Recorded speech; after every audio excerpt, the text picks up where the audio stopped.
Hey guys, Ernie here and welcome to the Paleo Hiker MD channel. It's true, I love gear. I love researching it and I love buying it, and most importantly I like using it and testing it out and showing you guys how it works. The other day I was thinking about my favorite gear. What's my favorite gear? And I asked myself this question: what 5 pieces of gear would I buy right away, immediately, if they were stolen, lost, or ruined? Well, stay tuned and I'll show you guys what I came up with. Thanks for watching.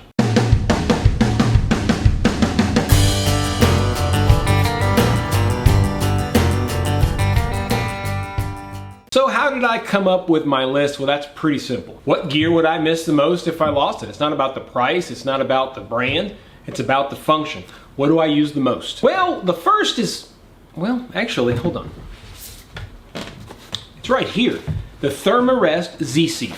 This is with me at all times. I literally take it with me every single time that I head into the woods, no questions asked. Keeps me comfortable, weighs next to nothing, and has never let me down, and it has not worn at all, still like the day I bought it. Next is this bad boy right here, or, well, maybe this bad boy right here. I don't know, either one. Silky Gone Boy. Most of the time that I head out, I end up processing wood. At least it seems that way. I used to use the Baco Laplander until I discovered the Silky. Like a lot of you guys probably, I saw it on YouTube, saw other people using it, and I thought I'm gonna give this thing a try. It's been about 3 years since I got my first Silky, and I got this bigger model probably about 6 months ago, and I've used it and I really enjoy it as well. It's a joy to use, it cuts perfect, it seemed to stay super sharp. I've never replaced any of the blades on either of the ones that I have, and it fits perfectly in my kit, which is always important. I have 2 sizes, I may be looking for a third, I'm not saying for sure, but regardless, if any of my Silkies got hurt,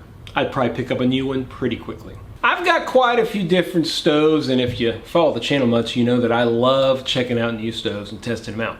But there's one in particular that I would purchase again immediately if something happened to it, and this is it. It's the Titanium Nano from Firebox stove. The weight is hard to beat, the build quality is excellent. It carries the flexibility with the nano sticks to use my favorite alcohol stove, which is the Transio. And the X case allows me to not only carry it easily, but also use it in places where maybe I don't want to start a fire or get a lot of coals onto the ground. The X case allows me to use this thing safely. It's so small that it's pretty much always in my Possibles pouch. If you've never seen one of these, I have a full video on it. It just folds out, this bottom just pops down, and you've got yourself a stove.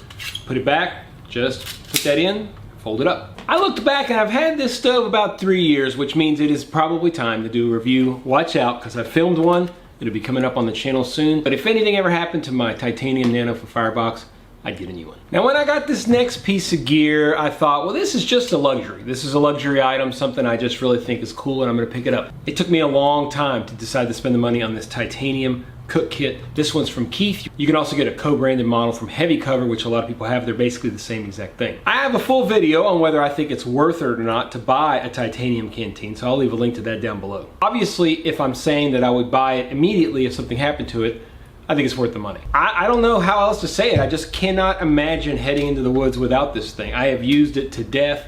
The canteen itself looks wonderful. I've never actually boiled water in it. I just never have had the need to, but I've boiled the dickens out of this canteen cup, and it works really well. No problems. I've put it directly over coals. Never had any warping, any problems. These butterfly handles still work perfect, just as they always have. And the top still fits perfectly as it always has. It doesn't stay on, but it fits on there very tightly, no problem at all. It works perfect, it weighs so little, and it just gives you the warm fuzzies. I don't know what else to say.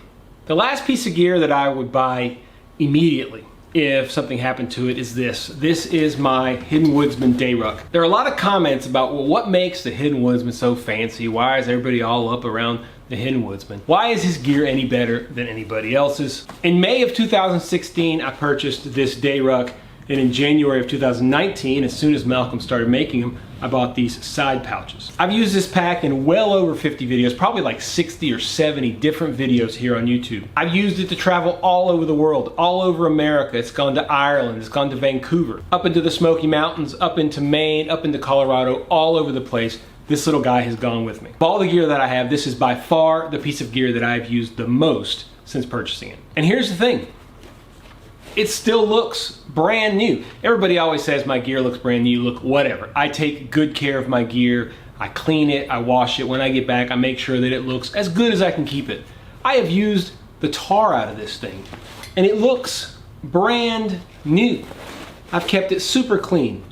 The buckles are all perfect. No fraying at all. The quality is outstanding. Years of use, almost day to day at times, tons of videos, tons of hikes, tons of travel, tons of countries. And this Hidden Woodsman DayRuck has not shown one bit of damage over that time.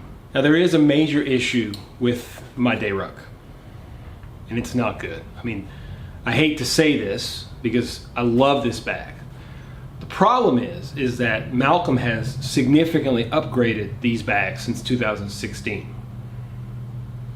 It's got a little sleeve for your axe now, and I think maybe the padding is a little better now than it used to be on the straps, and I want a new one. And look, I'm gonna pull the trigger at some point. I've even thought about giving this away in a giveaway to give me an excuse to get a new one. I don't know. Probably not, because I'll keep this for all time. This is just an absolutely awesome pack. But I am looking at getting a new one. I really would like to get an orange one. I might pick that up from the Fowler website. An orange one just makes so much sense here in Louisiana because I'm out hiking a lot during hunting season. But rest assured, if anything tragic ever happens to this pack, I will be ordering a new one from Malcolm right away. And if he doesn't have any in stock, I will be emailing him and begging. So there you have it, guys. Quick list of 5 pieces of gear that I would buy immediately if something happened to them. Now, people are going to say, well, those things cost a lot of money and whatever it might be. You're absolutely right. They do. I have a certain budget that I used for my outdoor gear, and I would find the budget for these things if they got messed up. I would love to hear everybody's #1 piece of gear. What's the one piece of gear that you personally would purchase right away if something happened to it, if it was stolen, or if it was lost? Put it down below. Let's everybody compare what gear we think is most important to us. Everybody stop. Now stop, just do me a favor. There's a little button down there. It's the thumbs up button. Hit that thumbs up button if you like the video. It really helps spread things across YouTube. If you want to make sure you don't miss any videos, hit the subscription button. And if you want to make sure that my videos always show up on your feed, hit that ding dong bell. You know what's going to happen. You'll be the first to know. As always, guys, I appreciate you checking out the Paleo Hiker MD channel. I am enjoying the beginning of spring here in Louisiana. The birds are chirping, the fish are starting to bite, the trees are starting to have leaves. I really don't know when this video is going to come out. It may come out in the summer, I don't know. But right now, it is early spring and I'm enjoying it. Thanks for watching, guys. Stay tuned for more videos here on Paleo Hiker MD.